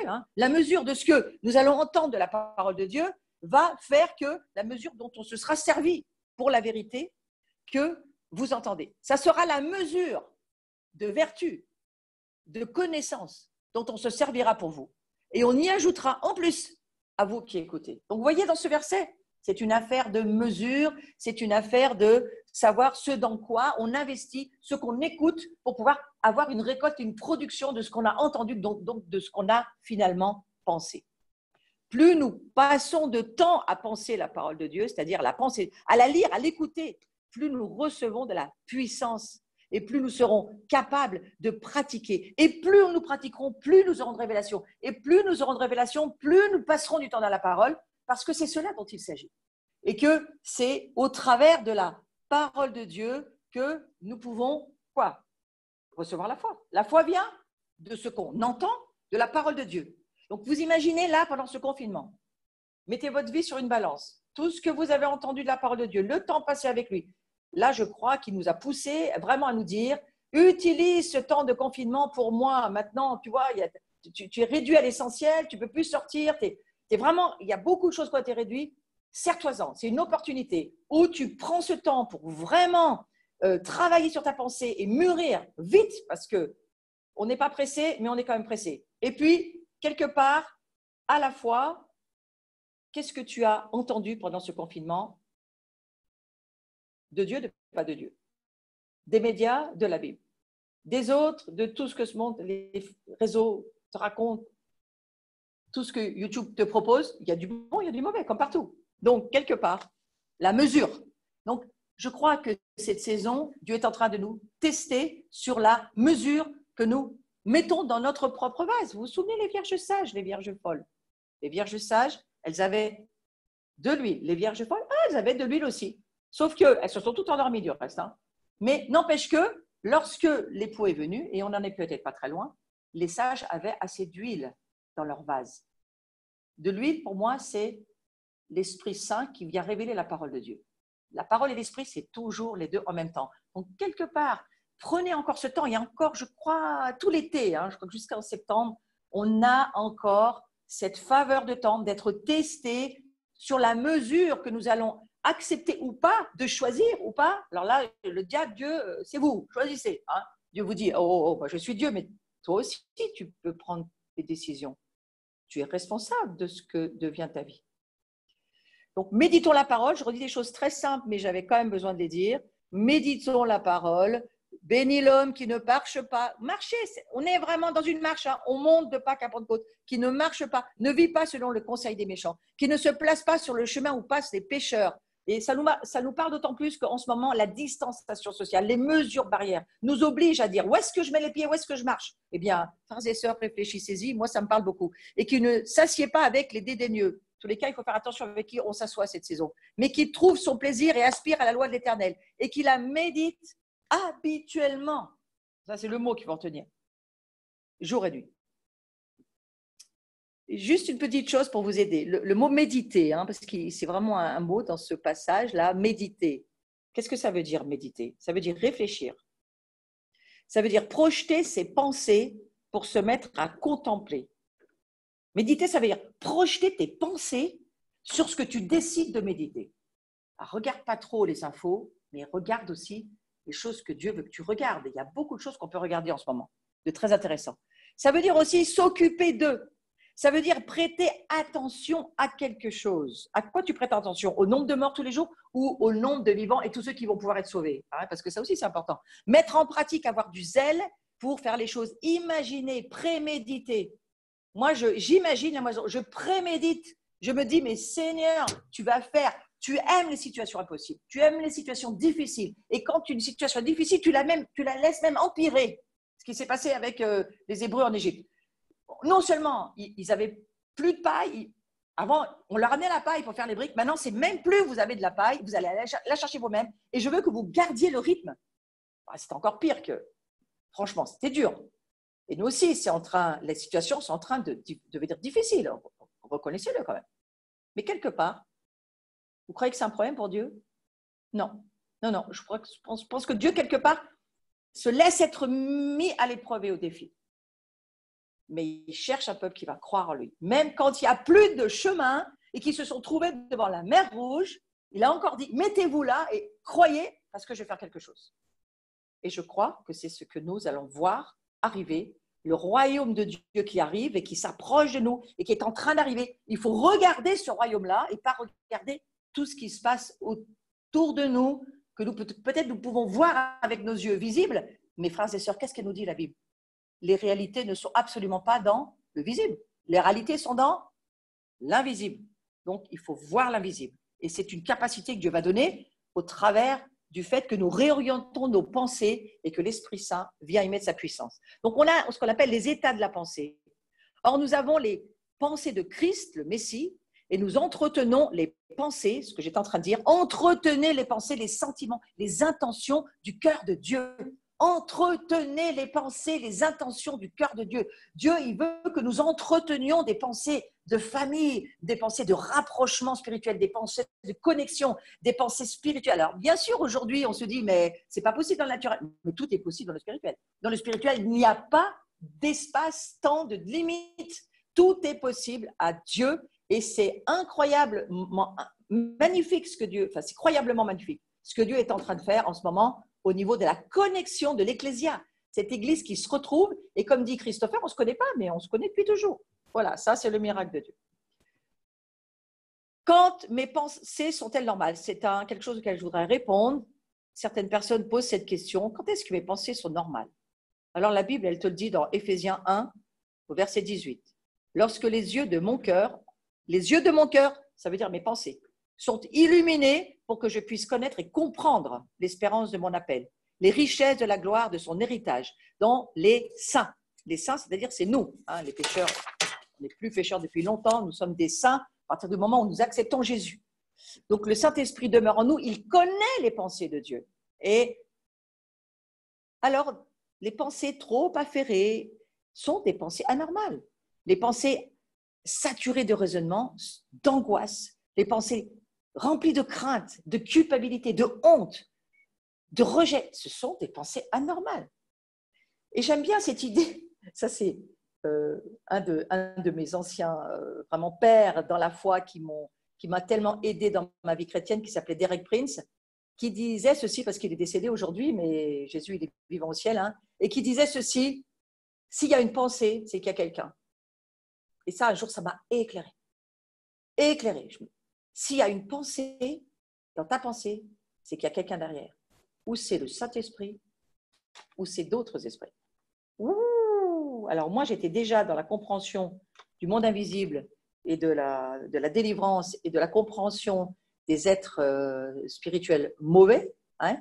Et là, ça m'a ouvert une case de compréhension. S'il y a une pensée dans ta pensée, qui est derrière? Est-ce que c'est l'Esprit Saint ou est-ce que c'est pas l'Esprit Saint? Donc c'est forcément peut-être certains esprits mauvais, impurs, appelle ça comme tu veux. Certains démons, c'est la même chose, c'est le même mot, qui pourraient peut-être venir. Alors certains disent, oh oui, mais ils nous oppriment de l'extérieur. Ben, pas forcément, ils peuvent t'opprimer aussi d'intérieur. Hein. Les squats, ça existe, en vrai comme dans le monde spirituel. Et beaucoup des maisons chrétiennes, hélas, sont squattées par des tas d'esprits mauvais et méchants. Et toutes ces personnes-là passent leur temps à se crucifier et à faire de nombreuses prières et à jeûner et à prier et à demander de l'aide. Et franchement, leur vie ne va pas du tout mieux parce que ce n'est pas ce que Jésus nous dit de faire. Jésus nous dit, si vous avez un démon, chassez-le. Ce n'est pas la peine de crucifier votre chair. Un démon, ça ne se crucifie pas. Ça se chasse s'il vit en nous. Alors que la chair, ça se crucifie. Donc, faites attention, hein, ayez la bonne pensée. Si c'est en vous, il faut le chasser. Si c'est une oppression extérieure, il faut apprendre à résister. Ça, c'est tout le combat des pensées. Je vais en reparler dans un moment. Mais attention, parce qu'il y a vraiment une bataille pour la vérité. Alors, juste pour dire, cette saison, on a une nouvelle autorité qui vient. On a une nouvelle autorité déjà en nous, par le fait que nous avons grandi, pour certains. Pour d'autres, parce que vous êtes en train de vouloir grandir et que ça va venir très vite. Et puis, on a une autorité parce que, quelque part, on est sur un champ de bataille et qu'on est vraiment appelé par Dieu à nous entraîner pour cela. Dieu nous rassemble, fait des convergences parce que l'autorité dans la communion a beaucoup plus de force et de puissance. Et puis parce que je crois que certains combats ne sont plus les nôtres. Certains combats, Dieu les fera. Mais ce que Dieu nous demande, lui, c'est de nous mettre ensemble et de l'adorer. Vous savez, quand ils ont sorti d'Égypte, Dieu leur a pas dit « Allez, les enfants, c'est parti, nous, on quitte l'Égypte parce qu'on va au combat. » D'une certaine manière, ce n'est pas quand même ce que Dieu a dit. Dieu a dit « Relâche-les, Pharaon, Moïse qui parle à Pharaon, relâche-les parce que le Seigneur veut qu'ils aillent célébrer. » Le Seigneur avait dit à Moïse « Je veux qu'ils aillent célébrer mon nom, qu'ils aillent m'adorer, qu'ils sachent qui je suis. » Alors, d'une certaine manière, oui, l'adoration, c'est évidemment hein, c'est une stratégie pour le combat spirituel, mais c'est d'abord aussi pour dire à Dieu qu'on l'aime, qu'on croit en lui et qu'il est notre tout et que lui, il est capable de faire tout ce que nous, on n'est pas capable de faire. Donc ça, c'est quand même formidable. C'est une bataille pour la vérité. Je vais avancer un petit peu plus vite parce qu'il faut que j'avance sur le sujet. Comment on va rejeter les pensées de Satan? Il est très facile de rejeter ces pensées parce que Dieu nous a donné notre esprit qui est à nous, pas à Satan. Et nous sommes les seuls à pouvoir nous en servir. Et l'Esprit Saint vit dans notre esprit. Hein? Et Jésus a dit, vous connaîtrez la vérité et la vérité vous affranchira. Connaître de nouveau, comme j'en ai parlé tout à l'heure. En connaissant, pas des choses sur Jésus, mais en connaissant notre union avec Jésus, en sachant que nous avons une union avec lui, que nous sommes ce qu'il est ce que nous sommes. À partir de là, Satan perd totalement son autorité. Lorsque nous savons qui nous sommes, lorsque nous connaissons notre identité, que nous la vivons, nous la pratiquons, Satan perd son autorité. Je redis que Satan a l'autorité qu'on lui laisse. Satan a toujours de la puissance. Ne me dites pas que Satan n'a plus de puissance. Il a de la puissance. Pour le moment, il en a encore. Ce que Jésus a gagné à la croix, c'est de nous redonner l'autorité et la puissance mais l'autorité que nous avions perdue, Dieu nous l'a redonnée. Jésus l'a regagnée pour nous. C'est toute la victoire de la croix. Et cette autorité-là, aujourd'hui, si nous sommes nés à nouveau, si nous sommes remplis du Saint-Esprit, nous avons cette autorité en Christ. Plus vous connaîtrez Christ, plus vous aurez la foi dans l'objet de votre foi. Plus vous connaîtrez. Et je crois que c'est ce qu'on demande cette saison. On a besoin de connaître Christ d'une autre manière que ce qu'on l'a connu il y a 2-3 mois. Aujourd'hui, on est en train de progresser et on doit demander à Dieu qu'il nous donne de la révélation. Qui est Yeshua? Qui est ce Messie? Qui est El Gibor? Qui est le grand, le puissant guerrier? Qui est-il? Parce que plus nous le connaîtrons, plus nous aurons évidemment de l'autorité et de la puissance. Et puis Dieu nous dit, mettez-vous ensemble parce que ça sera encore plus fort. Et rien ne se fera jusqu'à ce que la famille de Dieu soit rassemblée. C'est tout le texte du dernier verset du livre de Malachie. C'est « Je ramène le cœur des pères vers les fils vers les pères. Je ramène ma famille ensemble. J'ai besoin que ma famille soit ensemble. J'ai besoin de ce Jean 17. J'ai besoin qu'ils soient un. Pourquoi? Parce que maintenant qu'ils sont un, nous allons pouvoir commencer à parler vraiment. Donc, on est dans cette saison de convergence. Résister signifie refuser. Satan attaque notre esprit essentiellement par le moyen de la séduction. Il nous incite à penser que ses pensées sont les nôtres. Satan, il dit toujours « je » au travers de nous. Je suis nul, mais pas du tout. Non seulement tu n'es pas nul parce que Jésus serait mort pour rien. Non seulement tu as toute cette capacité, cette grâce que Dieu t'a donnée, non seulement ça, mais en plus, attention, il va falloir que tu comprennes de qui tu parles. Tu parles du Christ qui est en toi. Donc, il va falloir comprendre qu'il y a une résistance et que c'est dans les pensées, c'est au travers du combat des pensées que nous allons pouvoir résister, dénoncer, condamner les paroles qui sont fausses, condamner les paroles de mensonges. Il s'appelle quand même le père du mensonge, le diable. Et au travers de notre autorité et de la révélation que nous avons de celui qui nous délègue l'autorité, c'est-à-dire Jésus, qui lui la tient de son Père, mais qui aujourd'hui est redevenu, vraiment, est Dieu au ciel. C'est au travers de cette révélation du Messie que nous aurons une plus grande autorité. Donc nous devons demander cette révélation du Christ. J'aimerais aller sur le fait qu'il n'y a pas de condamnation. Puis ensuite, je vais vous expliquer le combat des pensées à ma manière et j'aime beaucoup le faire parce qu'à chaque fois, moi, ça me fait du bien de l'entendre. Pas de condamnation. La Bible nous dit, il n'y a pas de condamnation. L'acte qui nous condamnait, il a été cloué à la croix. Lorsque Jésus a été cloué à la croix, ce n'est pas seulement lui qui a été cloué, mais toutes les ordonnances, tout ce qui nous accusait, toutes les lettres, tout ce que Satan mettait contre nous, tout ce qu'il a pu écrire contre nous, Jésus l'a cloué à la croix. Donc, quand vous voyez Jésus cloué à la croix, voyez aussi tout ce qui vous condamne cloué à la croix, tout ce qui vous accuse, tout ce qui vous prenait en contrôle, toute la tyrannie du péché, tous vos péchés, le pouvoir du péché, ça a été cloué à la croix. Donc, c'est un endroit impressionnant de puissance et de pouvoir que Jésus nous ramène en nous redonnant les clés, en disant « je l'ai fait, pratique-le ». Donc l'autorité, c'est quelque chose qu'il faut pratiquer en ayant la révélation et la compréhension de la croix. Donc il n'y a plus de condamnation pour ceux qui sont en Jésus. Moi, pendant des années, j'étais beaucoup plus jeune, je me disais, j'ai l'impression de dire un gros mensonge, mais ce n'est pas grave, je le dis quand même. Il n'y a plus de condamnation sur ma vie, mais je n'en croyais pas un mot. Et petit à petit, j'ai fini par me dire, j'ai du mal à croire, mais en réorientant mes pensées, je commence à me dire que ça devient de plus en plus vrai pour moi. Tous les gens autour de vous, moi je ne sais pas vous, mais moi en tous les cas, quand j'ai commencé à me lever comme pasteur féminin au milieu du monde religieux, j'en ai entendu un. Et quelque part, j'ai dû me battre toute ma vie pour dire, c'est Dieu qui a raison, ce n'est pas les autres.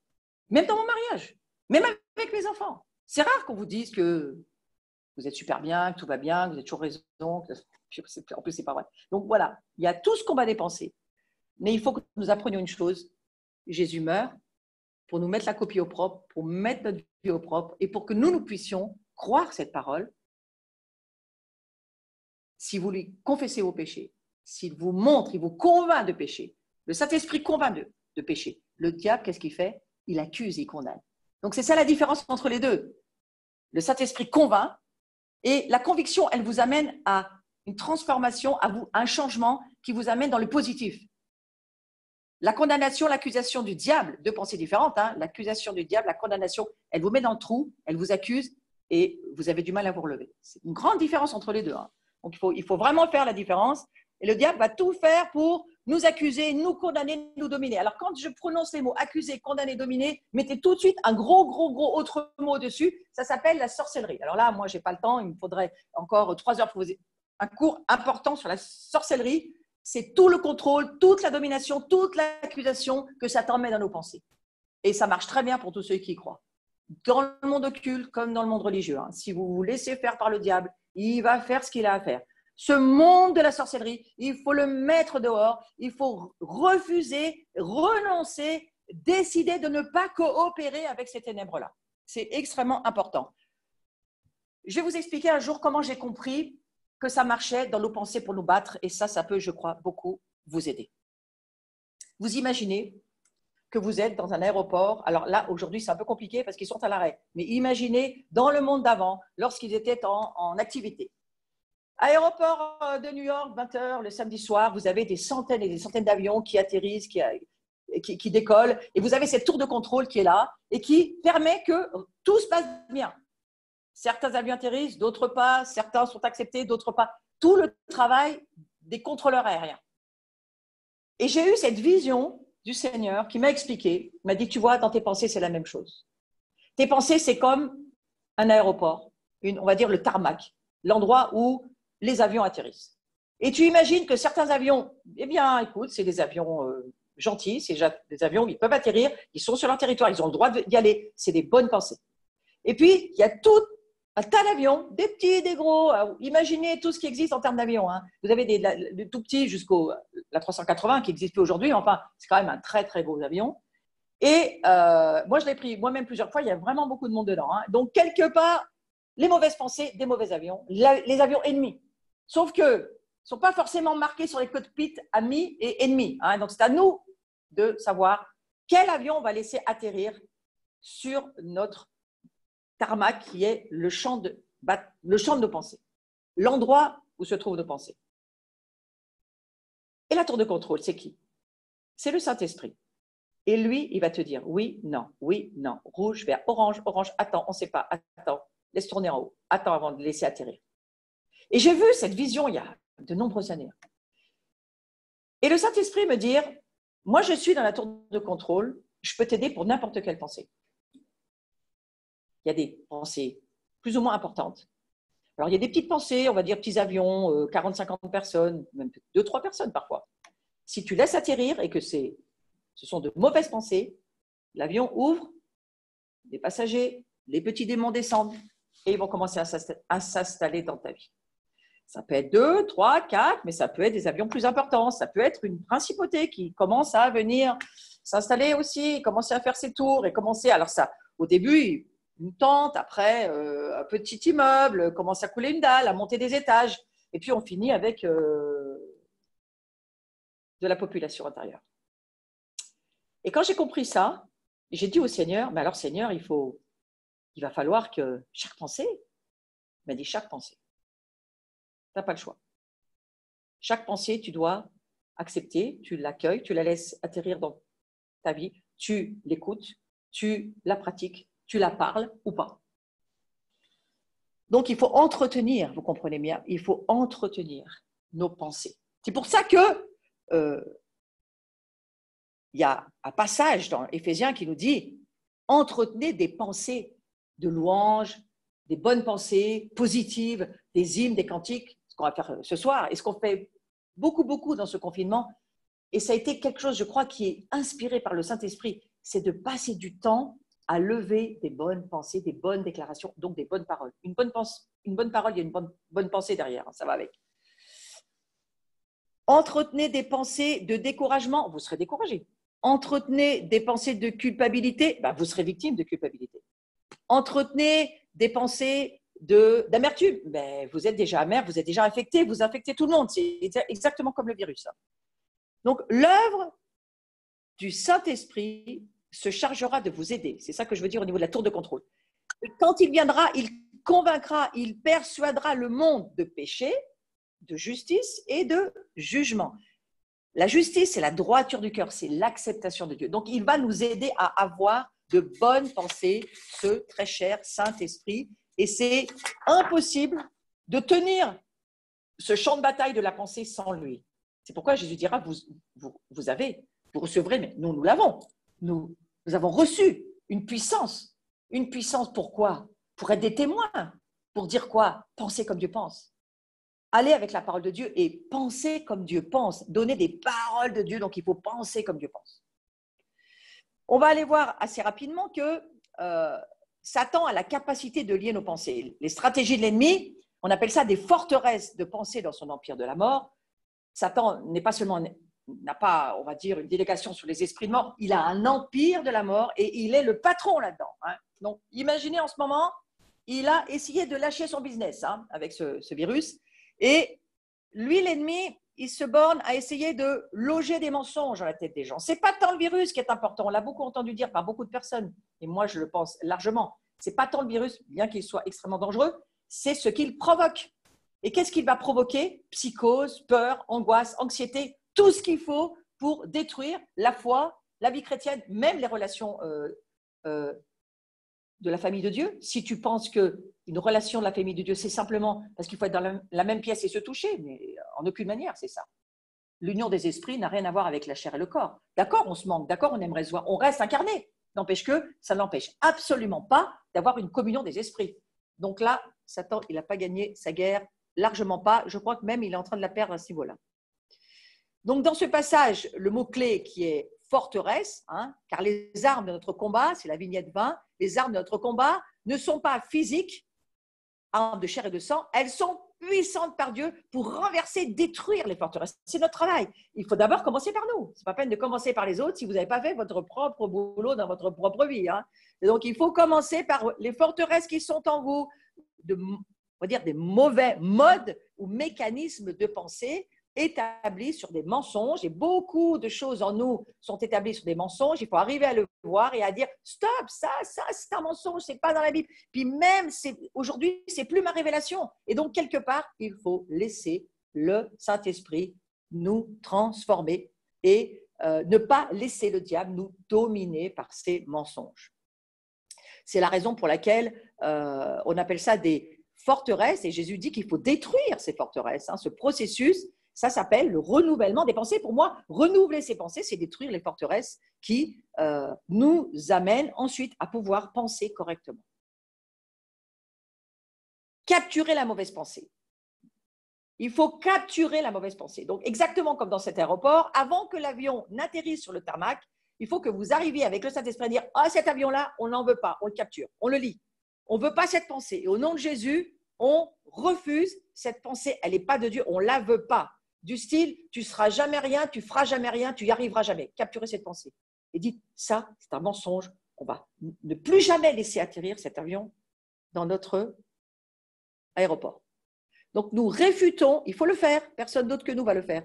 Nous réfutons les arguments, les théories, les faux raisonnements, ainsi que tout ce qui se dresse prétentieusement contre la vérité, c'est-à-dire la connaissance de Dieu, la véritable connaissance de Dieu. Et nous amenons toute pensée. Je vous rappelle, nous amenons, ce n'est pas Dieu qui le fait, nous amenons, l'Esprit Saint nous aide, mais il ne fera rien si on ne le fait pas avec lui. Ce n'est pas lui qui décide, c'est nous. Nous amenons toute pensée et toute intention captive à l'obéissance de Christ, étant prêt à punir toute désobéissance dès que votre propre soumission et votre propre obéissance en tant qu'Église, en tant que communauté Shalom ou communauté Abri ou communauté je ne sais quoi, seront pleinement établies et complètes, parce qu'ici, il est question de communauté. Donc, une fois que vous avez capturé la pensée de l'ennemi, il vous faut abattre ces forteresses. Donc, il faut amener toute pensée captive à Christ. Et si nous ne capturons pas les mauvaises pensées, eh bien, elles nous emprisonneront. Moi, je vous le redis, c'est ou l'un ou l'autre, on ne peut pas avoir les deux. Examinez la pensée qui vous assaille, discernez-la, ne la laissez pas s'installer. Si elle ne vient pas de la bonne source, cet avion n'atterrira pas dans ma pensée au nom de Jésus. Et la tour de contrôle dit « Amen, tu repars d'où tu viens. Plus de carburant, on s'en fout, tu pars quand même. » Votre tour de contrôle est le Saint-Esprit qui sonde toutes choses, même les profondeurs de Dieu. Donc, vous voyez, ce Saint-Esprit-là, il sait tout. Il est capable de vous dire ça oui, ça non. Mais demandez-lui son avis, il vit chez vous. Voilà.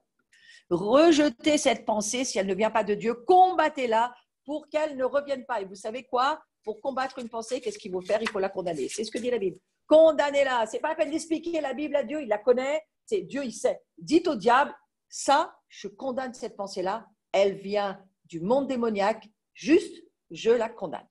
Croyez-le et passez à autre chose, vous gagnerez beaucoup de prières. Prononcer à haute voix la parole, c'est l'un des moyens les plus efficaces. Alors surtout que cette année, on est l'année de la parole, l'année du Pet, c'est-à-dire de ce chiffre hébraïque 5780 qui veut dire Pâques, Pessar, c'est le même mot. Hein. C'est pour ça que Dieu nous a dit à Pessar, il faut parler, il faut déclarer jusqu'à Pentecôte.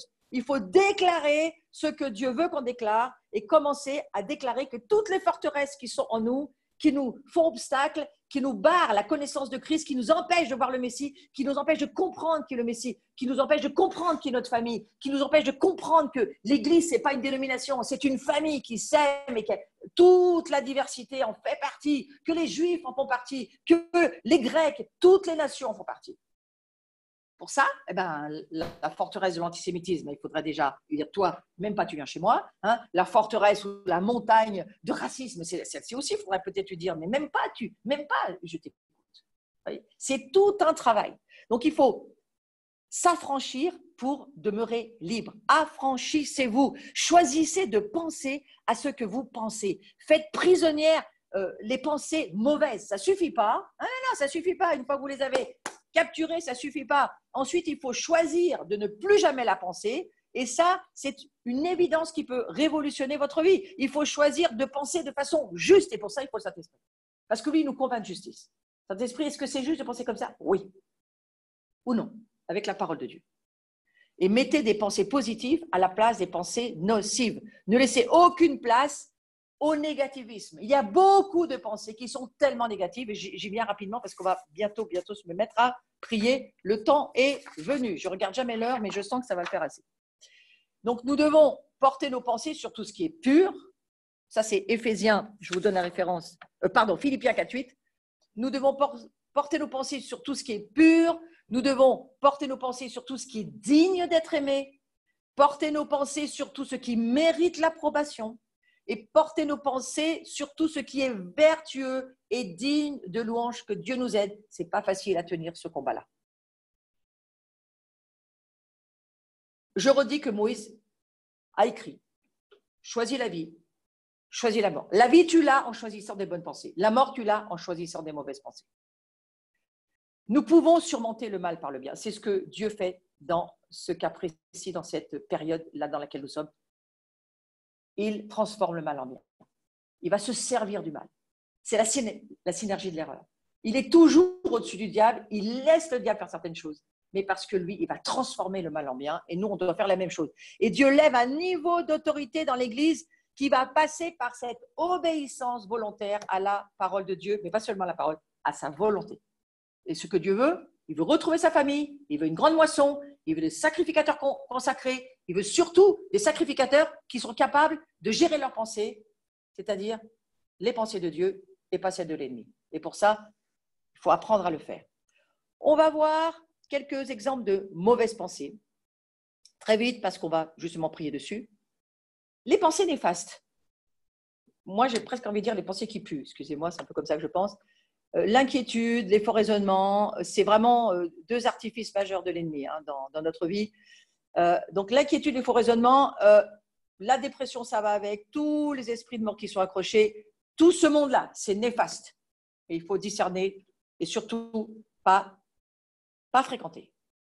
Laissez les avions repartir. Les pensées vagabondes, c'est là où l'ennemi attaque. Il sait très bien que même si une personne, vous pouvez assister à un culte, à je ne sais pas combien de Zoom, je ne sais pas combien aujourd'hui d'églises en ligne, vous pouvez en faire toute la journée, mais si vous ne fixez pas votre attention sur les bonnes choses, ça ne va pas changer grand-chose dans votre vie. Le diable, il sait très bien qu'on n'aboutit jamais à rien sans discipliner ses pensées. Donc, quand vous faites un Zoom, il faut particulièrement se discipliner en disant « j'écoute, je prends des notes » ou en tous les cas, je ne m'endors pas, je reste assis, je reste dans le combat, j'écoute ce que Dieu me dit et je ne laisse pas mes pensées vagabonder parce que ça, c'est vraiment pas quelque chose qui va nous aider. Les pensées indécises, c'est aussi quelque chose d'important, il faut en être conscient. Le diable veut que vous vous croyez mentalement déficient. Rigolez pas, moi j'ai pensé pendant un certain nombre d'années que j'avais une déficience mentale. Parce que je pense qu'il arrivait à me faire croire que je n'arriverais pas à ce que Dieu me demandait de faire. Et j'ai dû me battre là-dessus. Ouais. En vérité, je vous dis que quiconque dira à cette montagne, Et c'était une montagne pour moi, hein, la déficience. Vous savez, il y a des gens, ils sont nés avec le leadership, mais d'autres pas du tout. Moi, ce n'est pas mon cas. Hein. Et pour arriver à être, on va dire, cette mère que je suis aujourd'hui, parce que je préfère le mot mère qu'au mot leader, mais à être cette mère spirituelle que je suis aujourd'hui, franchement, je vous dis, ce n'est pas venu tout seul. Hein. Alors, ôte-toi de là, il faut dire à cette montagne de déficience, cette montagne qui est devant nous ou qui est à l'intérieur de nous, ôte-toi de là, jette-toi dans la mer. Allez, c'est bon. Et si tu ne doutes pas dans ton cœur, alors le problème c'est que moi je doutais, hein, si tu ne doutes pas dans ton cœur, mais que tu crois que ce que Dieu dit, donc ce que tu dis va arriver, alors là tu vas le voir s'accomplir. Ouais. C'est pourquoi tout ce qu'on demande, il faut le demander avec foi, il faut croire, il faut travailler, avoir la confiance. Ce n'est pas nous qui allons le faire, mais Dieu va le faire. Et on a la confiance dans la parole de Dieu. J'ai été chercher, qu'est-ce que ça veut dire se demander? Je me demande, il y a plein de gens qui disent, mais je me demande, tiens, je me demande si c'est ça. Ah, mais je me demande bien ça, si c'est comme ça. Se demander, ça veut dire sensation de perplexité ou de doute. Alors, j'ai décidé d'arrêter de me demander. Je ne me demande pas quel temps il va faire demain, parce que d'abord, la météo, elle est quand même très, très souvent juste, donc j'arrête de me demander. Mais enfin, ça, c'est vrai que ce n'est pas une question que je me pose tellement. Mais je me demande beaucoup de choses. Je me demandais beaucoup de choses. Et aujourd'hui, je me suis dit, il ne faut plus que je me demande. Il faut que j'ai des convictions, que je vive au travers de mes convictions. Et que pour ça, il faut vraiment connaître la parole de Dieu. Donc, il y a l'hésitation, il y a l'indécision, cette espèce de confusion que ça engendre. L'hésitation et l'indécision, ça va avec, ça engendre la confusion. Mais ça, c'est Babylone. Hein. Et il faut sortir de cette Babylone-là. C'est encore une forteresse qu'il faut sortir de nos vies, mais le Seigneur nous dit qu'il va nous aider. Et puis, il y a une quatrième forme de pensée, j'ai voulu traiter aussi aujourd'hui pour nous, la confusion. La confusion, le doute, on ne sait jamais, on est là, comme ci, comme ça. Alors, l'homme qui doute, vous savez, la Bible, ce qu'elle en dit, hein, a double-minded, l'homme a une double pensée. Alors, celui-ci, il va nulle part. Hein, il tourne en rond, il meurt dans le désert ou il se noie dans la mer. Il ne faut pas avoir deux pensées. Donc, ne pensez pas que vous avez deux natures. Ça, c'est vraiment quelque chose que je vous dis. Vous n'avez pas deux natures. Vous étiez péché, maintenant vous êtes lumière. Donc, vous n'avez qu'une seule nature, n'en doutez pas. Et vous êtes appelés à avoir une pensée lumineuse. Et en faisant cela, déjà, vous vous montez, vous vous aidez, vous vous élevez à commencer à croire ce que la parole de Dieu dit. Une des plaies qui pourrit notre vie, c'est le raisonnement. Hein. Le raisonnement conduit à la confusion. On nous a tellement appris que le raisonnement, c'est une bonne chose. Que ceux qui avaient une capacité de raisonner, ils étaient intelligents. Ben, moi, je ne lis pas ça dans la Bible. Moi, je lis que ça ne nous aide pas du tout. 1 Corinthiens 2,14, l'homme naturel ne reçoit pas les choses de l'esprit. L'homme naturel, il raisonne. Car elles sont les choses de l'esprit pour l'homme qui raisonne. C'est folie. C'est folie. C'est pas raisonnable. Comment la croix peut, comment le sang de Jésus peut, comment tout ce que cette Bible, elle dit, mais c'est pas raisonnable. Mais parce que Dieu n'est pas raisonnable. Dieu, il est esprit. Donc, l'homme naturel ne comprend rien des choses de l'esprit. Donc, revenons sur ces pensées, vagabondage, indécision, raisonnement, confusion de pensée, doute, incrédulité. Et comprenons qu'il va falloir de l'aide, mais Dieu va le faire, pour qu'aujourd'hui, nous puissions vraiment être aidés par l'Esprit Saint et prier. Alors, je vais aller sur un autre domaine aujourd'hui, parce que je crois que c'est important pour le temps dans lequel on est. L'anxiété, l'inquiétude d'esprit. Se sentir préoccupé, mal à l'aise. Ça vous dit quelque chose, là, ces jours? Quelque chose qui suscite l'angoisse, la détresse, une préoccupation exagérée.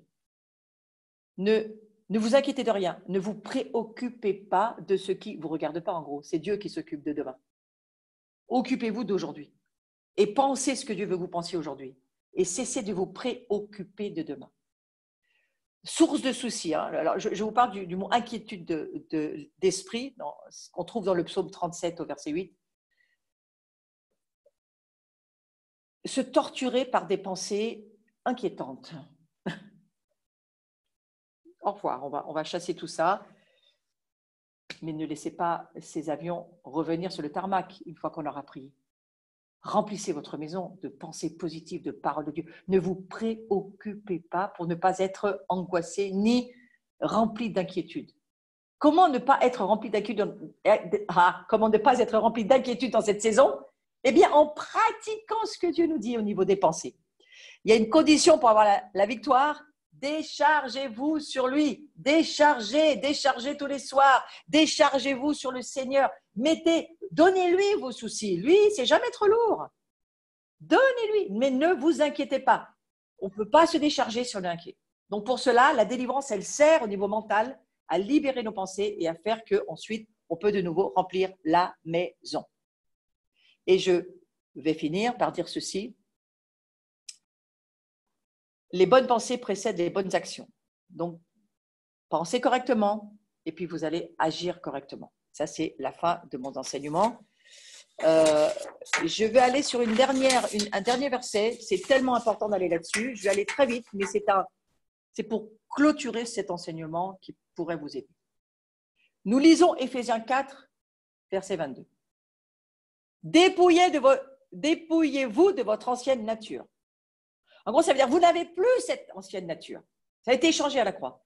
Mais il faut vous en dépouiller. C'est-à-dire, il faut travailler à ce que cette vieille nature-là ne vienne pas vous raconter des histoires. Et derrière cette vieille nature, il y a les voix de l'ennemi qui vous fait croire que vous l'êtes encore. Donc, dépouillez-vous de cette vieille nature. Retirez votre ancien moi non régénéré. N'en tenez pas compte. Dites à cet ancien moi, tu n'existes plus puisque tu es mort à la croix avec Christ et que tu es passé sous l'eau de mon baptême, tu n'existes plus. Donc, je ne t'écoute pas. Ça, c'est un travail à faire. Et ça caractérisait votre façon de vivre passée et qui se corrompait par la convoitise et les désirs trompeurs. Je suis toujours dans le verset 22 d'Éphésiens 4. Verset 23. Soyez constamment renouvelés dans l'esprit de votre intelligence. Ça veut dire, ayez une nouvelle attitude mentale et spirituelle. Passez à la prochaine saison, pensez comme la prochaine saison. Mais pour ça, revenez au verset 22. Dépouillez-vous, pensez plus comme avant. Pas la même nature, pas le même moi, blabla. Et puis, le verset 24, revêtez-vous. Ce n'est pas Dieu qui va le faire. Revêtez-vous de la nouvelle nature. Dieu l'a fait, mais ce n'est pas lui qui va le faire dans votre foi.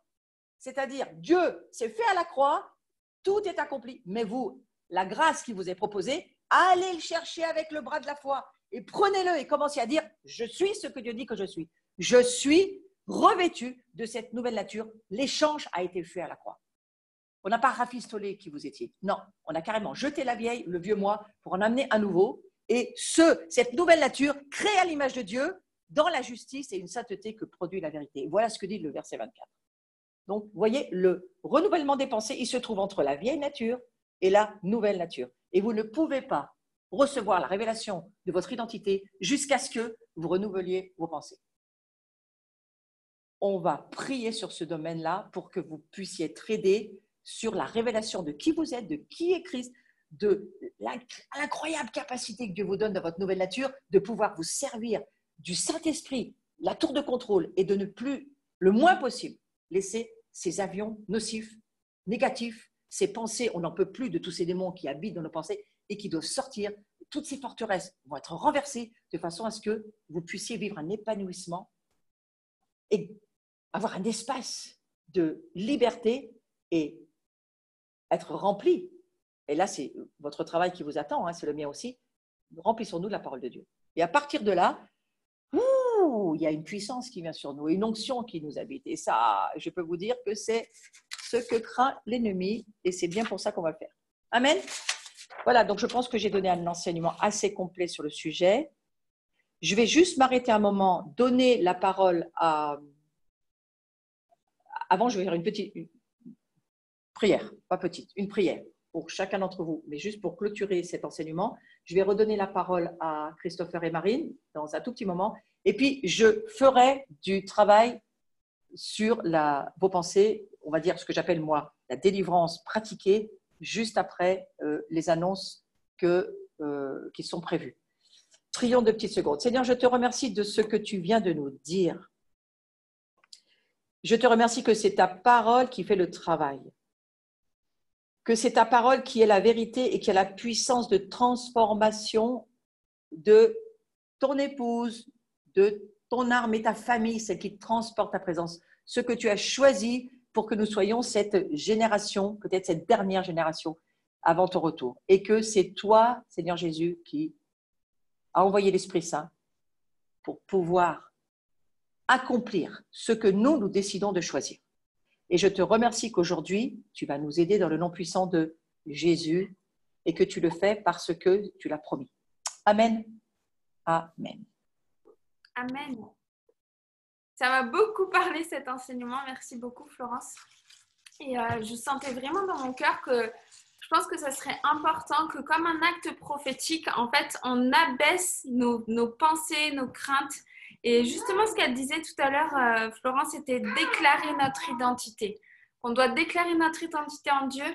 Et en fait, j'avais vraiment à cœur qu'on puisse déclarer notre identité en faisant une offrande pour Florence, en abaissant nos pensées qui disent tout un tas de choses, et justement en semant dans ce champ et en abaissant nos pensées. Et j'avais vraiment, j'avais vraiment ça à cœur, qu'on puisse déclarer ça et qu'on puisse semer dans ce champ afin que nos pensées soient abaissées et qu'on fasse complètement confiance à Dieu et que nos pensées arrêtent de partir dans tous les sens, mais que le Saint-Esprit puisse venir agir dans nos pensées.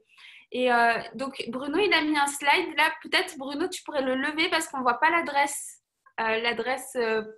du site internet. Alors je ne sais pas trop comment on peut faire. Ouais, si tu peux le monter.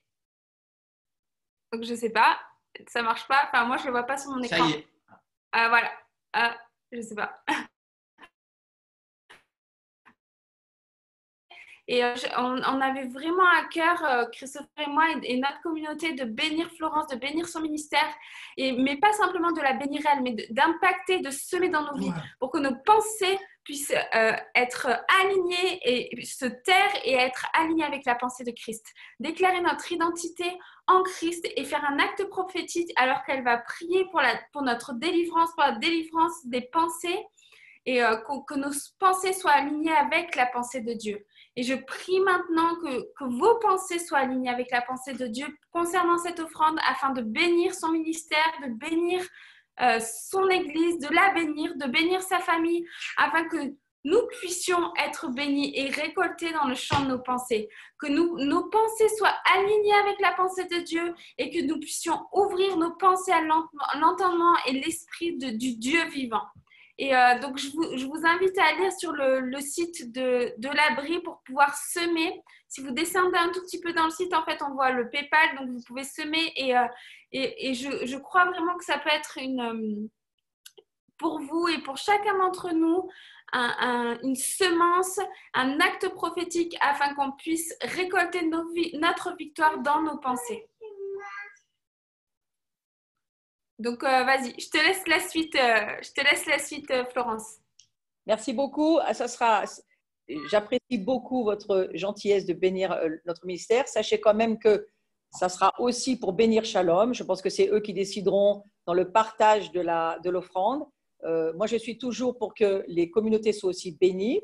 Mais merci beaucoup à votre gentillesse, libéralité. Et ce que nous semons, nous récoltons toujours quelque chose. Donc, je prie qu'il y ait une récolte sur votre semence actuelle, vous qui êtes en train peut-être de cliquer sur le site. Mettez bien, spécifiez bien. On saura de toute façon que c'est l'heure de 15 heures.